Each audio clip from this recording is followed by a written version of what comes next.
জুবিন গাৰ্গক লৈ এছামে ব্যৱসায় কৰিবলৈ আৰম্ভ কৰিছে জীয়াই থকা অৱস্থাত শ্যামকানু মহন্তই জুবিন গাৰ্গৰ নামত ব্যৱসায় কৰি কৰি জুবিন গাৰ্গক ছিংগাপুৰলৈ নি হত্যা কৰিলে আৰু এতিয়া মৃত্যুৰ পিছতো অসমৰ কেইটামান ছবিগৃহই টিকটৰ মূল্য বৃদ্ধি কৰি ৰৈ ৰৈ বিনালে ছবিখনৰ টিকটৰ মূল্য বৃদ্ধি কৰি জুবিন গাৰ্গৰ মৃত্যুৰ পিছত জুবিন গাৰ্গক লৈ ব্যৱসায় কৰিবলৈ আৰম্ভ কৰিছে গতিকে এই ধৰণৰ ঘটনাক আমি তীব্ৰ ভাষাৰে ধিক্কাৰ দিছোঁ গৰিহণা দিছোঁ আমাৰ স্পষ্ট কথা কোনো কাৰণতে ৰৈ ৰৈ বিনালে যিখন ছবি আহি আছে এই ছবিখনৰ টিকটৰ মূল্য অসমৰ কোনো এটা ছবিগৃহই কোনো কাৰণতে বৃদ্ধি কৰিব নোৱাৰে যদি কোনোবা ছবিগৃহই ৰৈ ৰৈ বিনালে ছবিখনৰ টিকটৰ মূল্য যদি বৃদ্ধি কৰিবলৈ হয় তেনেধৰণৰ ছবিগৃহৰ কিন্তু মালিকৰ পিঠি বহল কৰিবলৈ আমি কুণ্ঠাবোধ নকৰিম আমাৰ স্পষ্ট কথা কাৰণ এই ৰৈ ৰৈ বিনালে ছবিখন হৈছে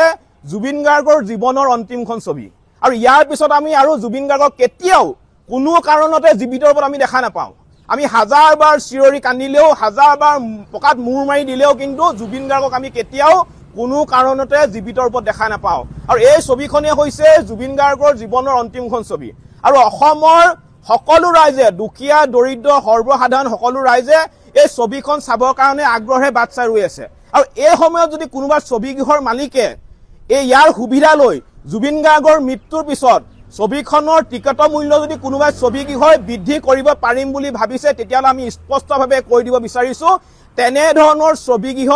জাতীয় সংগ্ৰামী অসমৰ সদস্যই সম্পূৰ্ণৰূপে বন্ধ কৰি দিব গতিকে আমাৰ দাবী এটাই কোনো কাৰণতে কোনো এটা ছবিগৃহই এই ৰৈ ৰৈ বিনালে ছবিখনৰ টিকটৰ মূল্য বৃদ্ধি কৰিব নোৱাৰিব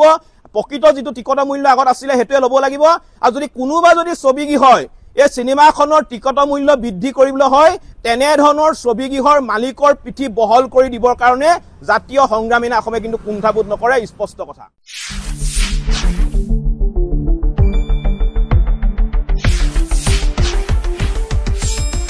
শুদ্ধ আৰু বিস্তৃত বাতৰিৰ বাবে চাই থাকক নিউজ ডেস্ক ৰিপোৰ্ট।